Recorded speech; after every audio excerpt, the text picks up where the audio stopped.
उज्जैन में जीआरपी और RPF police ने संयुक्त कार्रवाई में 3 मोबाइल चोरों को गिरफ्तार किया है। आरोपियों के पास से 1,40,000 रुपए कीमत के 13 मोबाइल फोन बरामद किए गए। पकड़े गए आरोपियों में देवास का अजय चौहान उर्फ बारिक, विदिशा का अनिल यादव और महाराष्ट्र के पचोरा का सुनील हागटे शामिल है। मुख्य आरोपी अजय चौहान का देवास में आपराधिक रिकॉर्ड है और उस पर जिला बदर की कार्रवाई प्रस्तावित है। ये जीआरपी और आरपीएफ उज्जैन की संयुक्त कार्रवाई में रेलवे स्टेशनों और ट्रेनों में चोरी करने वाले आरोपियों को पुलिस के हत्थे चढ़े हैं। 3 आरोपी हैं, इनसे 13 मोबाइल जब्त किए गए हैं। कहाँ के रहने वाले और किस तरह से घटना को अंजाम देते हैं? एक महाराष्ट्र का है, एक देवास जिले का है, एक विदिशा का है। कितनी कीमत के मोबाइल? 1,43,000। क्या यहाँ पर लगातार मोबाइलों की घटना होती है, क्या कारण है? पैसेंजर जब ट्रेनों में चलते हैं तो अक्सर वो ट्रेनों में सो जाते हैं, उसका नींद का फ़ायदा उठाकर, या कुछ लोग चार्जिंग पे लगा देते हैं और सो जाते हैं, उसका फ़ायदा उठाकर ये लोग मोबाइल उठा लेते हैं। कितने अपराध हैं इनके खिलाफ? इनके खिलाफ अभी कोई अपराध नहीं है, क्योंकि मोबाइलों में लॉक लगा हुआ है, उसकी जांच चल रही है। जांच में सिद्ध होगा कि किस अपराध में और कहाँ पे चोरी की गई, इनसे पूछताछ जारी है। देवास का जो आरोपी है उसके खिलाफ कितने आरोप? उसके खिलाफ 10 अपराध पूर्व से ही है और देवास जिले में उसके जिला बदल की कार्रवाई जारी है।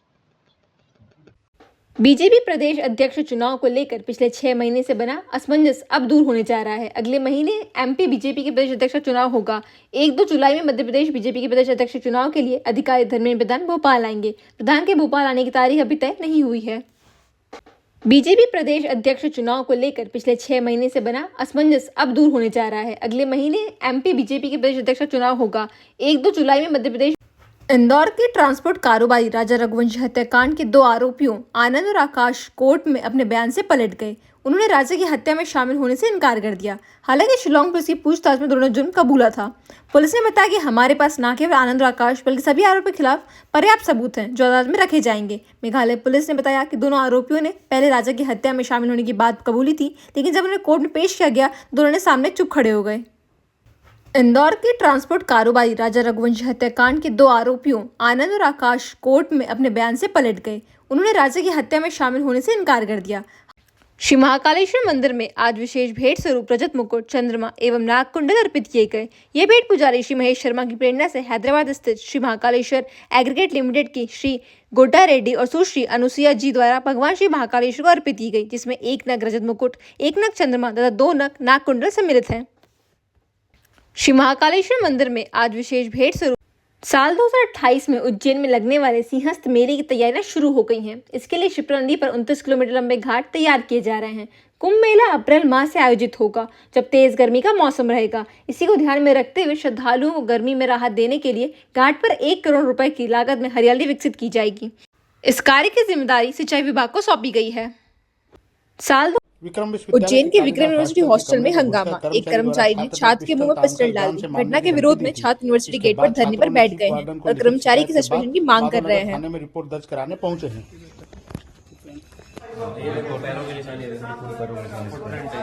मैं खाना खाने अपने दोस्त के रूम पे गया हुआ था, शालिग्राम तोमर छात्रावास में।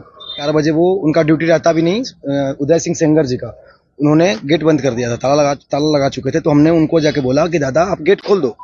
बोलते हैं कि पेन लेके आओ। मैं बोला कि दादा पेन मैं कहाँ से लेके आऊँ यहाँ। उन्होंने गाली दी, माँ लगाकर गाली दी। उसके बाद फिर हमारी बहस हो गई थोड़ी बहुत। तो फिर हम वार्डन से को हमने फ़ोन किया तो गेट हमारी खोली। फिर वो सुबह सोए हुए थे, 8:30 के लमसम में उन्होंने गेट पे लात मारकर तोड़ दिया गेट को। उसके बाद मेरे रूम के अंदर आए, वो गाली देते हुए क्यों तेज चलोगे क्या। उसके बाद फिर वो सीधा पिस्टल निकालता और मेरे माथे पे सटा दिया और मुंह में भी भरने का ट्राई करा उन्होंने। तो हमारे साथ ले आए और फिर जब हमने उनको धरने का प्रयास किया तो वो भाग गए। कुलपति को सूचना दी, वार्डन को सूचना दी, सबको सूचना दी। फिर भैया लोग भी हमारे थे, उनको भी सूचना दी हमने। जी हाँ, मैं FIR करवा रहा हूँ।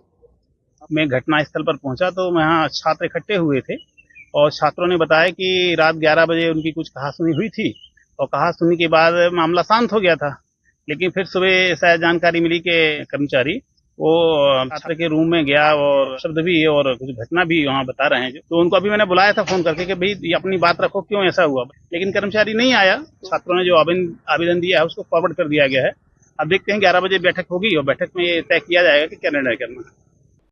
महाकाल सवारी मार्ग पर हर वर्ष श्रद्धालुओं की संख्या बढ़ती जा रही है, परंतु व्यवस्थाएं वही की वही। मार्ग की चौड़ाई सीमित होती जा रही है। अतिक्रमण फिर से उसी अंदाज में लौट आया है। होटलों के ओटले, छज्जे, अवैध निर्माण और जर्जर भवनों की अनदेखी, इन सबके पीछे प्रशासन और नगर निगम के बीच समन्वय की कमी और कार्रवाई में सुस्ती साफ झलकती है। केवल सवारी के समय ही दिखावे की तैयारियां होती हैं, जबकि पूरे साल अतिक्रमण और अव्यवस्था पर कोई ठोस कदम नहीं उठाया जाता। उज्जैन में आज भगवान जगन्नाथ की भव्य रथ यात्रा श्रद्धा और भक्ति के उल्लास के साथ निकाली गई। शहर भर में यात्रा को लेकर गहरा उत्साह देखने को मिला। चिमनगंज मंडी से शुरू होकर यह रथ यात्रा विभिन्न मार्गों से होते हुए कालिदास अकादमी तक पहुंची, जहां प्रमुख कार्यक्रम आयोजित हुआ। भगवान जगन्नाथ का उज्जैन से बहुत ही प्यारा संपर्क है। भगवान जगन्नाथ सतयुग में प्रकट हुए उज्जैन के महाराज इंद्रद्युम्न की उत्कट लालसा के कारण। उस समय भगवान का विग्रह रूप नहीं होता था, ध्यान के माध्यम से ही भगवान को प्राप्त किया जाता था। जब भगवान प्रकट हुए तो उनके मंदिर की स्थापना यहाँ के राजा इंद्रद्युम्न महाराज ने पुरी में जाकर मंदिर बनवाया। आज उन्हीं के इस नगर में, अवंतिका में, यह यात्रा निकल रही है। ये परम सौभाग्य का विषय है।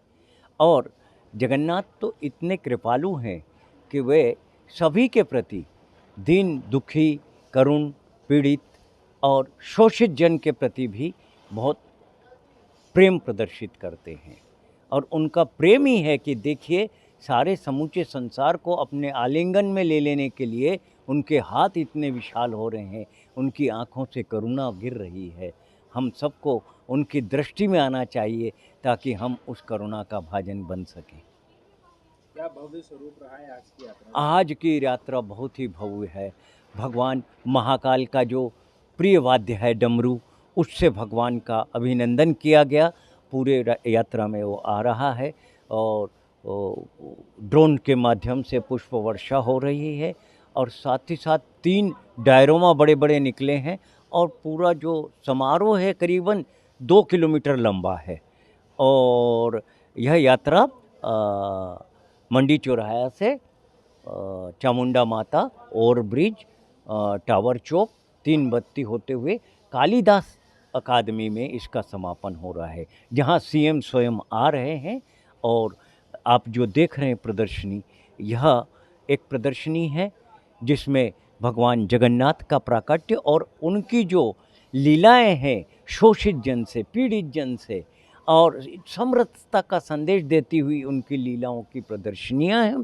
साथ ही एक प्रदर्शनी है कि किस प्रकार इस्कॉन के संस्थापक आचार्य ने पूरे विश्व में रथ यात्राओं को फहराया या चलाया, परिवर्तन कराया।